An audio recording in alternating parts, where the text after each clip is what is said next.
እሺ እንዴት ዋላችሁ? ዛሬ ያው አሰብ የማን ናት የሚለው የዶክተር ያዕቆብ በ2003 ዓ.ም የተጻፈው መጽሐፍ ነው ሪቪው እያደረግን ያለ ነው። ባለፈው ፓርት እንዳየነው የባህር በር ማጣት በዲፕሎማሲው መንገድ እንዴት እንደነበረው በዛኛው ቪዲዮ አይተናል። ዛሬው ምዕራፍ 2 ፓርት ነው። ምን ይላል? የኢትዮጵያ የባህር በር ባለቤትነት በታሪክና የባህር በር ለማስመለስ የተደረጉ ትግሎች ይላልና ከዚህ ውስጥ ከምንድን ነው የምነሳው? የኢትዮጵያ የባህር በር ይዞታ ታሪክ ይላልና ኢትዮጵያ የባህር በር ባለቤት እንደነበረች በመጀመሪያ የታወቀው ከ100 እስከ 150 ዓመት ምህረት ባለው ጊዜ ውስጥ እንደተጻፈው በሚገመተው በፕሪፕለስ ኦፍ ዘ ኦሬትሪያንስ ኦሬትሪያንስ በተሰኘው መጽሐፍ ነው። ሶሪ አንዳንዴ ነገሮች ላይ ሳነብ የሚለን ፒዲኤፍ ስለሆነ ነው። ይህ መጽሐፍ የአክሱም መጠነ ሰፊ ንግድ በዋነኛዋ የባህር በሯ በአዶሊስ በኩል ይተላለፍ እንደነበር አትቷል። ቀጥሎም ኮስሞስ የተባለ ሰው በጻፈው የክርስቲያን ፎቶግራፊ በሚለው መጽሐፍ አዶሊስን መጎብኘቱና በጊዜው የነበረው ንጉሠ ነገሥት አጼ ቃሌብ እንደነበረ፣ አጼ ቃሌብም እጅግ የዳበረ የባህር ኃይል እንደነበረውና ቀይ ባህርን ተሻግሮ የመንንና ደቡብ አረቢያን ይቆጣጠር እንደነበር ጽፏል። የአክሱም መዳከምና የዛግዌ ሥርወ መንግስት ስልጣን ላይ መውጣት ኢትዮጵያን የባህር በር አላሳጣትም ነበር። ነገስታቱ በቀጥታሚውን ወይንም በጥገኞቻቸው ወይም ቫሳልስ አማካኝነት የቀይ ባህር ወደቦችን ይቆጣጠሩ ወይንም ይገለገሉ ስለነበር አክሱም ሙሉ በሙሉ ከቀይ ባህር የተገለችበት ጊዜያት ጥቂት ነበር ማለት ይቻላል። የባህር በርን በቀጥታ በቁጥጥር ስር በመዋል የኢትዮጵያን የባህር በር ባለቤት ያደረጓት አጼ ዘርዓ ያዕቆብ ከ1434 እስከ 1468 ሰሜን ትግራይና ደጋውን ኤርትራ በመቆጣጠር የግብፅ ጥገኞች ይፋቶችን ድል አድርገው ቀይ ባህርን ሲቆጣጠሩ በቻሉበት ወቅት ነበር። ከዚያም በኋላ ቱርኮች ምጽዋን ከመያዛቸው ቀደም ብሎ ጥንታዊት ኢትዮጵያ በቀይ ባህር ዳርቻ ላይና ታቹ የባህር በሮች እንደነበሯት የታሪክ መጻሕፍት ያረጋግጣሉ። እነዚህ ወደቦችም አዶሊስ፣ ገንበዛን፣ ዘይላና ምጽዋ ይባሉ ነበር። የዘይላ ወደብም ዋነኛው የይፋቶች ሱልጣን መኖሪያ እንደነበርና ሱልጣኖቹም ደግሞ የኢትዮጵያ ነገስታት ጥገኛ በመሆናቸው ኢትዮጵያ በተዘዋዋሪ የባህር በር የዙላ ባለቤት እንደነበረች ተዘግቧል። በዚህ ወቅት ማዕከላዊ መንግስት በመዳከም ላይ ሆኖ ዘመነ መሳፍንት እያቆጠቆጠ በነበረበት ጊዜ ነበር። እዚች ጋር ዘመነ መሳፍንት እንግዲህ እንደሚታወቀው ሁሉም የራሱን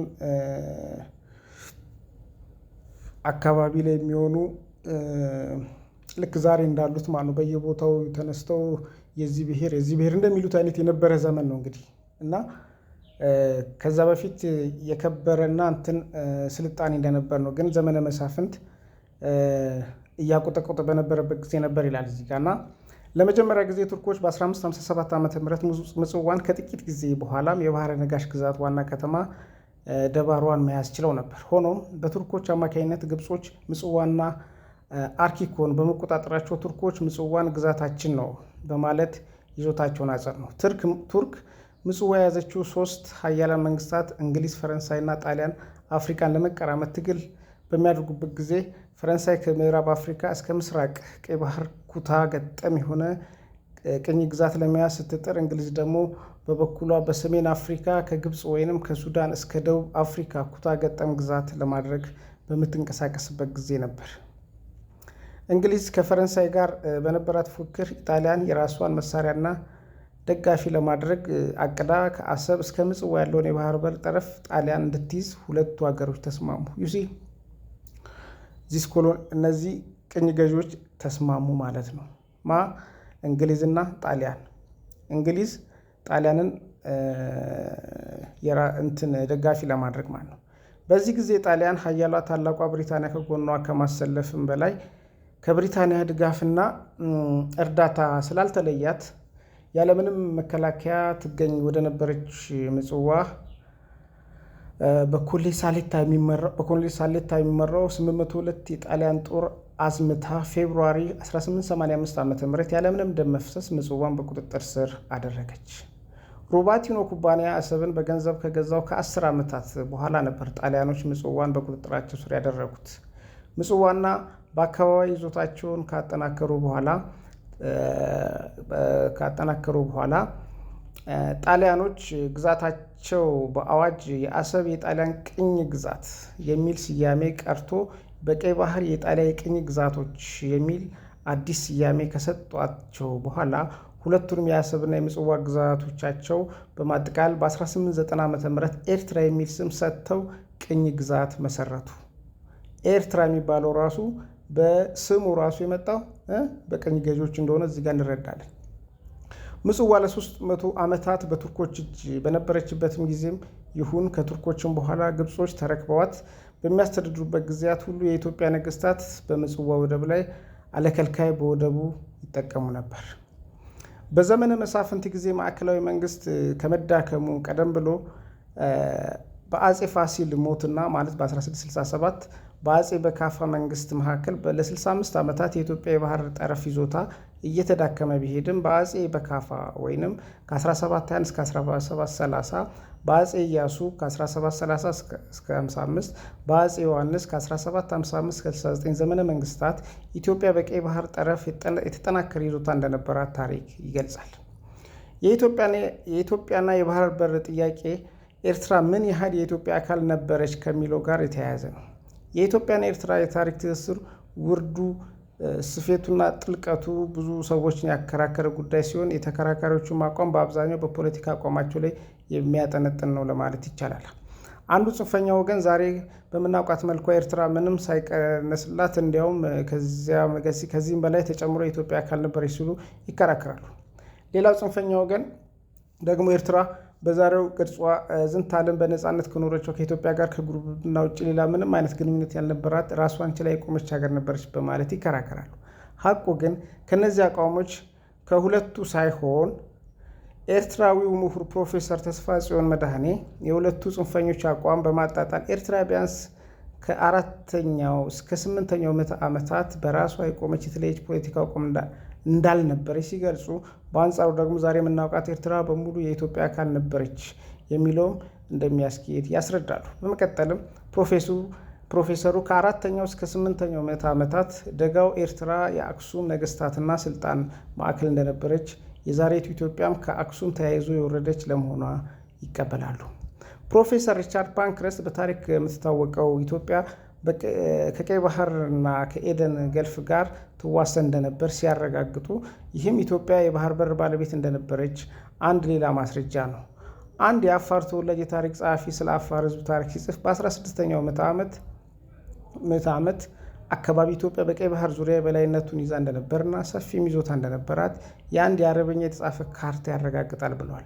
ጸሐፊው ካርታውን ሲጠቅሱ ካርታ ቁጥር 34 ለ በአረብኛ የተጻፈ ካርታ ነው። በዚህ ካርታ ላይ ኢትዮጵያ ተብሎ የተሰየሙ ግዛት በቀይ ባህር ዙሪያ ያሉትን የቤጃ ህዝቦች ምድር፣ የቢብና የበለው ህዝቦችን ምድር እንዲሁም በአፋር ግዛት ከዳህላክ ደሴት እስከ ዘይላ ድረስ ያለውን ከዚያም ያለው የሶማሌን ግዛት ያጠቃልላል ሲሉ ጽፈዋል። ፕሮፌሰር መስፍን ወልደማርያም ኮንትሮሲኒና ታዲያ የተሰኙ ጣሊያናዊና ካመረረ የተባለው ፈረንሳዊ ጸሐፊና ሌሎችም የውጭ ሀገር መጽሐፍትን ሀገር ጎብኚዎችን በዋቢነት ለመጥቀስ የጥንታዊት ኢትዮጵያን የምስራቅ ወሰን ቀይ ባህር እንደነበር ማረጋገጣቸውን አስምረውበታል።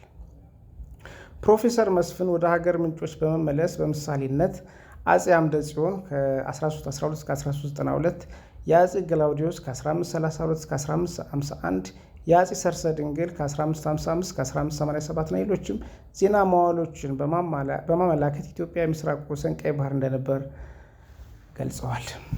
የዛሬቱ ኢትዮጵያ ከአክሱም ጀምሮ ሳያቋርጥ አንዱ ስርወ መንግስት ከሌላው እየተወራረሰ የወረደች ማህበረሰብና አገር እንደሆነች የባህር በሮችም እንደነበሯት ቀደም ሲል ሲክድ የነበረው ህወሓት እንኳን ዛሬ በዚህ ጉዳይ ከመላው ህዝብ ጋር ሰልፉን አሳምሮ ይገኛል።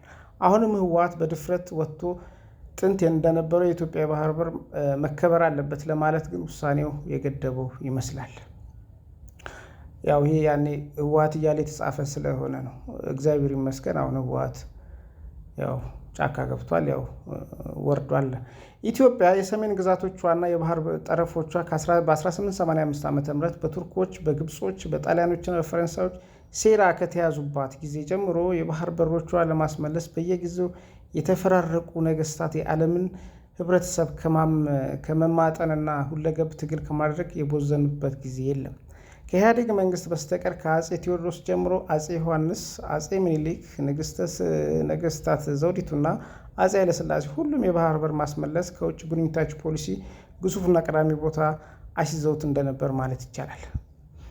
የጊዜያዊ አስተዳደር ደርግም በሻዕቢያና በኢህአዴግ በጦርነት ሊሸነፍና ኤርትራ ልትገነጠል እንደምትችል ከተረዳ በኋላ ኢትዮጵያ ወደብ አልባ እንዳትሆን የበኩሉን ጥረት አድርጓል ይላል እና እዚህ ጋር ምናልባት እንግዲህ ወደኋላ ወደ 600 ዓመት በፊት የነበሩትን ነገሮች ሁሉ ያህል እና በእነዚህ የኢትዮጵያን የመምራት እድል ያገኙ ከንጉሶቹም ጀምሮ እስከ ወታደራዊ ደርግ ድረስ ሁሉም የባህር በር ኢትዮጵያ እንድታገኙ ሲዋጉም ዲፕሎማሲውንም ሲሰሩ የነበሩት ኤክሰፕት ወያኔ ማለት ነው። አጌን ወያኔ ደግሞ ሲያበቃ ይኸው የአሁኑ መንግስት ደግሞ ተመልሶ ሌሎች አባቶቻችን ሲታገሉበት የነበረውን ነገር አንስተዋል ማለት ነው። ስለዚህ ይሄ ምንን ያመለክታል? በአጠቃላይ የኢትዮጵያ የባህር በር ባለቤትነትና በታሪክና የባህር በር ለማስመለስ የተደረጉ ትግሎችን ያሳያል እና እስቲ ይሄ ሃይላይቱ ነው። እንግዲህ እስቲ ደግሞ በሚቀጥለው የምናነበው ሪቪው የምናደርገው እያንዳንዱ ለምሳሌ የባህር በሮችን ለማስመለስ የተደረጉ ትግሎች የአጼ ቴዎድሮስ ትግል ምን እንደሚመስል፣ የአጼ ዮሐንስ ትግል ምን እንደሚመስል እና ሌሎቹንም ሪቪው እናደርጋለን። ምናልባት የአጼ ምኒልክ ትግልም እዚህ ውስጥ ምን እንደነበረ ለማንበብ እንሞክራለን። ስለዚህ በዚህ መልኩ ነው አይ ቲንክ ጥሩ መጽሐፍና ሪቪው እያደረግንበት ያለው ሁኔታ ነው ያለው። ስለዚህ አብረን ስለምናነብ በጣም ደስተኛ ነኝ። በዛ መልኩ እናደርጋለን ማለት ነው። አመሰግናለሁ።